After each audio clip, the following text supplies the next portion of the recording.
Assalamualaikum warahmatullahi wabarakatuh. Selamat datang dan berjumpa lagi di channel Belajar Matstat yang mengulas terkait matematika, statistika, dan penerapannya.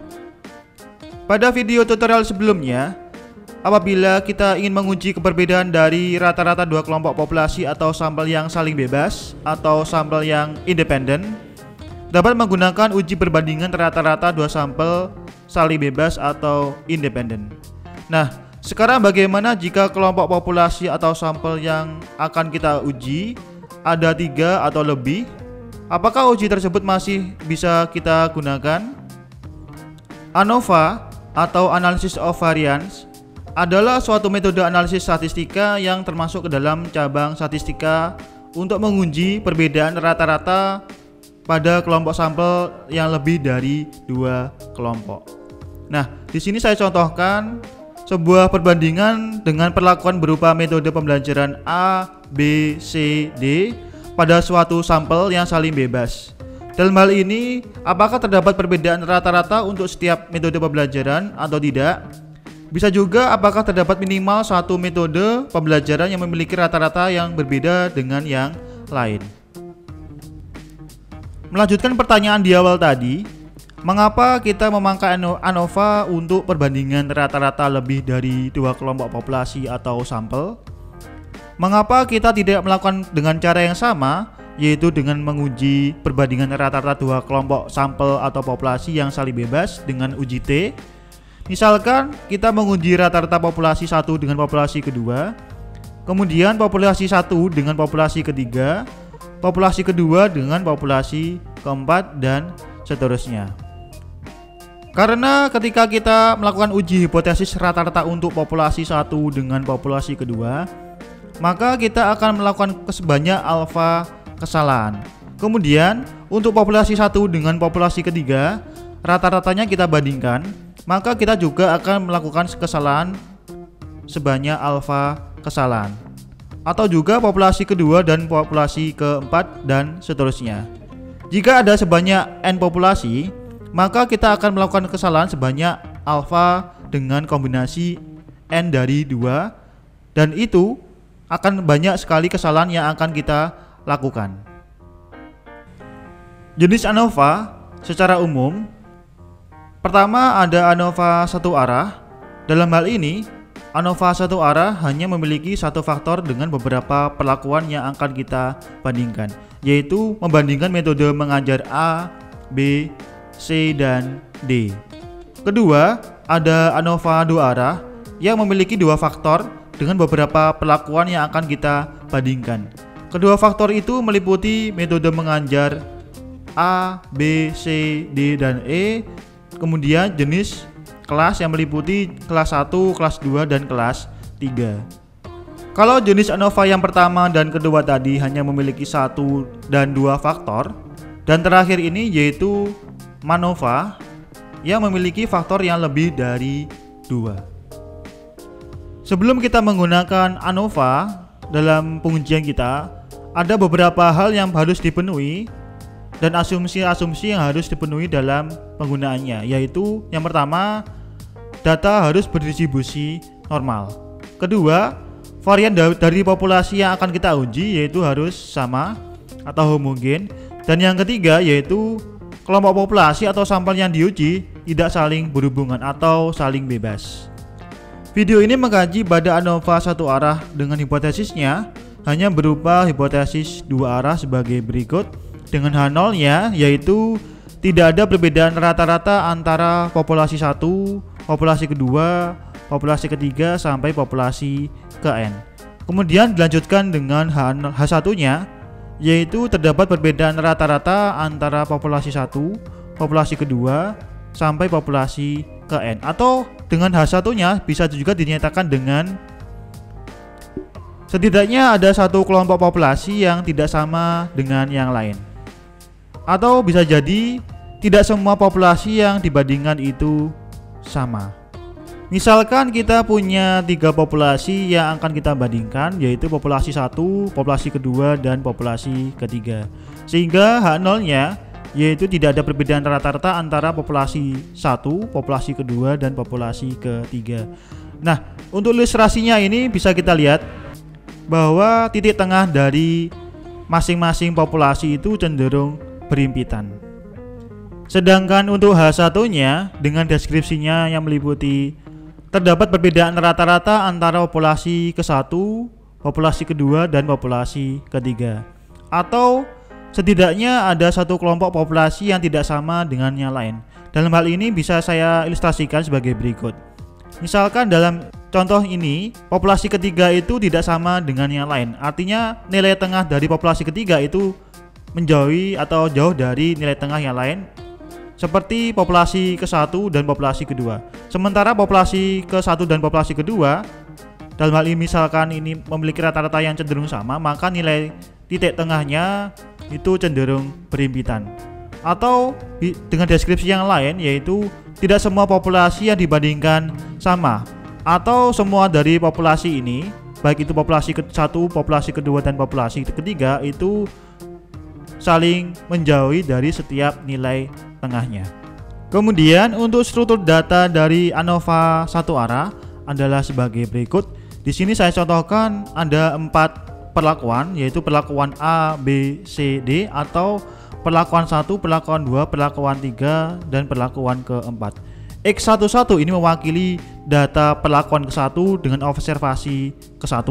Kemudian X12 mewakili data perlakuan ke-1 dengan observasi kedua, sampai dengan X1N yang mewakili data perlakuan ke-1 dengan observasi ke N. Kemudian X21 mewakili data perlakuan kedua dengan observasi pertama.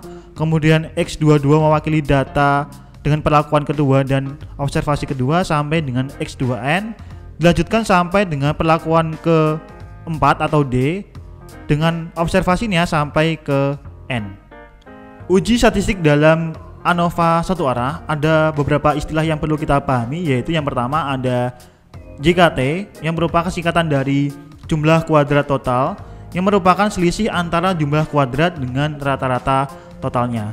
JKT ini dihitung berdasarkan sigma XI kuadrat atau jumlah kuadrat dari seluruh data pengamatan, baik itu perlakuan pertama, perlakuan kedua, sampai perlakuan ke N, kemudian dikurangi dengan sigma XI yang merupakan total dari seluruh data pengamatan, baik itu perlakuan pertama, kedua, sampai ke N yang telah dikuadratkan, kemudian dibagi dengan N yang merupakan seluruh jumlah data, baik itu data dari perlakuan pertama, perlakuan kedua, sampai perlakuan ke N.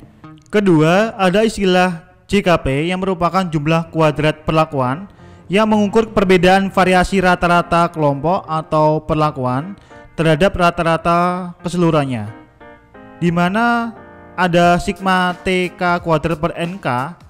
T di sini merupakan total kuadrat pengamatan dari masing-masing perlakuan, sedangkan K di sini merupakan indeks dari perlakuan atau dalam struktur data ANOVA satu arah berupa kolom, yaitu kolom ke-1, kolom kedua, dan seterusnya, atau perlakuan 1, perlakuan kedua, dan perlakuan ketiga.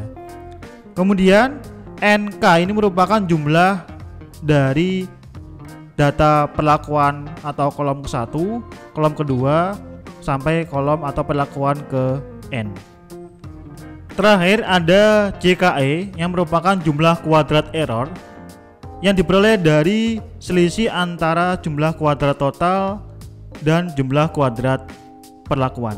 Dari informasi ini maka akan kita gunakan untuk menentukan statistik hitungnya berdasarkan rincian tabel sebagai berikut, di mana ada informasi tambahan yaitu derajat bebas pembilang yang diperoleh dari K-1, di mana K ini merupakan jumlah kolom atau jumlah perlakuan. Kemudian derajat bebas penyebutnya dapat dicari dengan N atau keseluruhan dari data, baik itu data perlakuan ke-1, perlakuan kedua, atau sampai perlakuan ke N, yang dikurangi dengan K atau jumlah perlakuan. Apabila kita menjumlahkan K-1 dan N-K, maka kita peroleh N-1 atau jumlah data dari keseluruhan perlakuan dikurangi dengan 1. Kemudian ada jumlah kuadrat perlakuan yang dapat diperoleh dari formula di atas tadi. Kemudian jumlah kuadrat error yang diperoleh dari formula di atas tadi juga. Kemudian kita peroleh dari informasi JKP dan JKE atau penjumlahan dari JKP dan JKE merupakan jumlah kuadrat totalnya. Untuk menentukan kuadrat tengah dari perlakuan diperoleh dari JKP yang dikurangi dengan derajat bebas pembilangnya, diperoleh yaitu KTP atau kuadrat tengah dari perlakuan. Kemudian kuadrat tengah dari errornya kita peroleh dari JKE atau jumlah kuadrat errornya yang dibagi dengan derajat bebas dari penyebutnya. Kemudian ada KTP dan KTE ini, maka akan kita tentukan berapa F-hitungnya berdasarkan KTP atau kuadrat tengah perlakuan yang dibagi dengan KTE atau kuadrat tengah errornya. Uji statistik dalam ANOVA satu arah menggunakan distribusi F, sehingga dalam menentukan letak daerah kritisnya kita perlu mencari dulu yaitu derajat bebas pembilangnya yang diperoleh dari K-1, di mana K ini merupakan jumlah perlakuannya. Kemudian derajat bebas penyebutnya yang diperoleh dari N besar atau jumlah data dari perlakuan ke-1, perlakuan kedua sampai perlakuan ke N yang dikurangi dengan K. Dengan dipadukan dengan taraf signifikansi sebesar alfa, maka kita peroleh letak daerah kritisnya terletak pada F yang lebih besar dari F alfa V1 V2. Kemudian karena dalam ANOVA satu arah kita memakai variabel acak F atau distribusi F dalam menentukan statistika hitungnya atau F hitung yang diperoleh dari kuadrat tengah dari perlakuan yang dibagi dengan kuadrat tengah errornya, maka F hitungnya lebih besar dari F tabelnya atau F hitungnya lebih besar dari F alfa V1 V2, maka hal tersebut akan menimbulkan keputusan tolak H0 atau terima H1. Hal ini disebabkan karena perbedaan variasi rata-rata kelompok atau perlakuan terhadap rata-rata keseluruhannya yang sangat besar. Kemudian sebaliknya, jika nanti F hitungnya kurang dari F tabelnya atau F alfa V1 V2, maka keputusannya terima H0 atau tolak H1. Contoh kasus, seorang mahasiswa ingin melakukan penelitian untuk mengetahui apakah terdapat perbedaan rata-rata penjualan HP dari merek handphone Nokia, Sony Ericsson, dan Samsung. Penelitian ini dilakukan dengan mengambil sampel data penjualan dari beberapa minggu dari data distributor dengan data adalah sebagai berikut. Nah, pertanyaannya yaitu ujilah menggunakan ANOVA satu arah dengan asumsi bahwa data penjualan ini berdistribusi normal dan variannya itu sama atau mungkin. Untuk mengetahui apakah ada perbedaan rata-rata penjualan dari ketiga merek handphone ini dengan menggunakan taraf signifikansi sebesar 5%. Jawab. Sebelum melangkah lebih jauh, pertama kita susun tabel sebagai berikut ini untuk membantu kita dalam proses perhitungan pada tahapan selanjutnya. Dalam tabel ini ada data penjualan setiap minggu dari ketiga merek HP, yaitu HP Nokia, Sony Ericsson, dan Samsung. Kita menjumlahkan penjualan setiap merek selama 20 minggu. Misalkan dari HP Nokia, total dalam penjualan selama 20 minggu itu ada 335. Kemudian Sony Ericsson ada sejumlah 329, dan HP Samsung selama 20 minggu penjualannya sebesar 334. Kemudian ada kuadrat penjualan dari setiap minggu pada setiap merek HP. Misalkan dari HP Nokia pada minggu pertama yaitu 324, kemudian minggu kedua 361 dan seterusnya. Kalau kita jumlahkan sejumlah 5.676, kemudian Sony Ericsson penjualan kuadratnya dari data penjualan selama 20 minggu sebesar 5.473 dan Samsung sebesar 5.648. Kemudian untuk hipotesisnya dari kasus ini yaitu dengan H0-nya tidak ada perbedaan rata-rata yang signifikan antara penjualan HP Nokia, Sony Ericsson maupun Samsung. Kemudian H1-nya terdapat perbedaan rata-rata yang signifikan antara penjualan HP Nokia, Samsung maupun HP merek Sony Ericsson. Kemudian H1-nya juga bisa kita artikan yaitu tidak semua rata-rata penjualan dari ketiga merek HP itu sama, atau setidaknya ada satu merek HP dari ketiga merek itu yang memiliki rata-rata yang berbeda dari rata-rata penjualan dari kedua merek HP lainnya. Kemudian taraf signifikansi yang digunakan dalam pengujian ini yaitu menggunakan alfa sebesar 5%. Selanjutnya menentukan letak daerah kritisnya. Karena ANOVA satu arah ini menggunakan statistika hitung F, maka terlebih dahulu kita cari dulu yaitu derajat bebas pembilangnya yang diperoleh dari K-1, di mana K ini merupakan jumlah treatmentnya. Kemudian derajat bebas penyebutnya yang diperoleh dari N besar min K, di mana N besar ini merupakan seluruh pengamatan dari perlakuan ke-1, ke-2 sampai ke N, kemudian dikurangi dengan K. Kemudian baru kita cari dalam tabel F, di mana V1 atau DF1 ini merupakan derajat bebas pembilangnya, kemudian V2 atau DF2 ini merupakan derajat bebas penyebutnya dengan alfa sebesar 0,05. Kita peroleh yaitu 3,16. Jadi letak daerah kritisnya terletak pada F yang lebih besar dari F alfa atau F 0,05, V1 atau 2 dengan V2 yaitu sejumlah 57.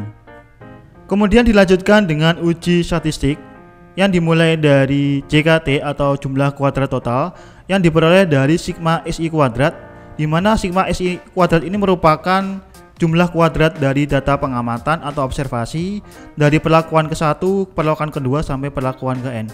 Kemudian sigma SI ini merupakan jumlah data pengamatan atau observasi dari perlakuan ke-1, perlakuan ke-2 sampai perlakuan ke N. Kemudian dikuadratkan dan dibagi dengan N besar, di mana N besar ini merupakan jumlah populasi atau sampel yang dipakai dalam pengujian.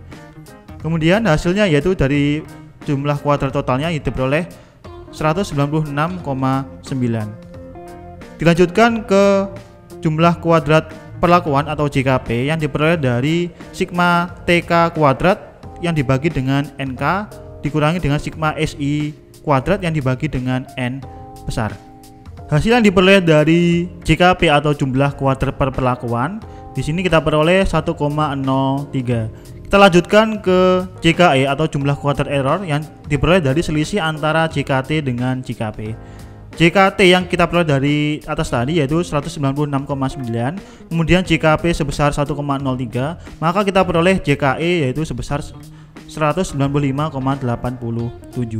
Kemudian untuk mempermudah perhitungan selanjutnya kita susun tabel sebagai berikut, di mana di sini derajat bebas perlakuannya atau derajat bebas pembilangnya sebesar 2, kemudian derajat bebas errornya atau derajat bebas penyebutnya sejumlah 57 dengan derajat bebas totalnya sebesar 59, kemudian jumlah kuadrat perlakuannya 1,03, jumlah kuadrat errornya 195,87, kemudian jumlah kuadrat totalnya yaitu 196,9. Kemudian kita tentukan kuadrat tengahnya yang kita peroleh dari pembagian antara jumlah kuadrat perlakuannya yang dibagi dengan derajat bebas pembilangnya, kita peroleh 0,515. Kemudian kuadrat tengah dari errornya kita peroleh dari pembagian dari jumlah kuadrat errornya dibagi dengan derajat bebas penyebutnya, kita peroleh 3,436.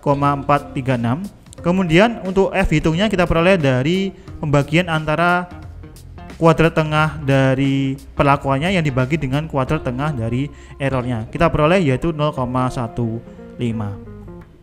Dengan K atau jumlah dari perlakuan atau jumlah kolom dari tabel di atas tadi, tabel pertama tadi yaitu sebanyak 3, dan N ini merupakan jumlah populasi atau sampel dari keseluruhan perlakuan, baik itu perlakuan ke-1, perlakuan ke-2 sampai perlakuan ke N, yaitu diketahui sejumlah 60. Keputusan yang kita ambil dari kasus ini yaitu terima H0 dan tolak H1. Hal ini disebabkan karena nilai uji statistiknya atau F hitungnya sebesar 0,15 itu berada di luar daerah kritisnya atau di sini, sehingga keputusannya terima H0 dan tolak H1. Kesimpulan yang bisa kita ambil dari contoh kasus ini yaitu tidak ada perbedaan rata-rata secara signifikan antara penjualan HP Nokia, Sony Ericsson maupun Samsung.